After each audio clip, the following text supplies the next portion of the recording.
আরে এটা আবার কি? এটা হলো জাদুই কলম, এটা দিয়ে যা লিখবে তাই সত্যি হবে। তাই নাকি? এক কাজ করি, চেক করেই দেখি। আরে এটা তো সত্যি সত্যি হচ্ছে।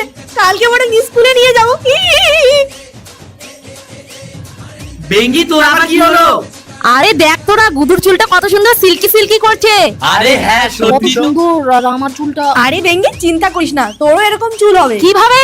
তাহলে শোন, কারণ আমি ইউজ করি এলস গুডনেস এর ফ্ল্যাক্সিড জেল। স্কুলে প্রত্যেকদিন এসে এসে আমার হেয়ার একদম রাফ হয়ে গিয়েছিল, কিন্তু আমি যবে থেকে এলস গুডনেস এর flaxseed gel with rosemary oil use করেছি, আমার হেয়ার একদম সফট হয়ে গেছে। ফ্ল্যাক্সিড জেল একদম ন্যাচারাল। ফ্ল্যাক্সিড আমাদের হেয়ারকে সফট এবং স্মুথ করে, আর রোজমেরি আমাদের হেয়ারকে ঠিক করতে হেল্প করে। গরমে তেল অ্যাপ্লাই করলে মাথা একদম চিটচিট করে, কিন্তু এই প্রোডাক্টটা ইউজ করা খুবই সহজ। পুরো হেয়ারে ইউজ করে 30 মিনিট রেখে দিলেই হয়ে যায়, এন্ড দেন শুধু জল দিয়ে ধুয়ে নিলেই হয়ে যায়। এই প্রোডাক্টটা ইউজ করে আমার hair soft, shiny and smooth হয়ে গেছে, যেটা আমরা আমাদের পকেট মানি দিয়েও কিনতে পারবো। এটা অ্যাভেলেবেল আছে purple.com এ। এছাড়াও আমি প্রোডাক্ট ট্যাগ করে দিয়েছি, তো তোমরা তাড়াতাড়ি শপিং করে নাও।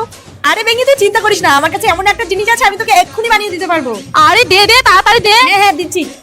আরে আমি তো এখানেই রেখেছিলাম, কোথায় গেল রে? আমি কালকে এখানেই রেখেছিলাম। ইয়ে, এখন বানাবো আমি এলস এর ফ্ল্যাক্সিড জেল।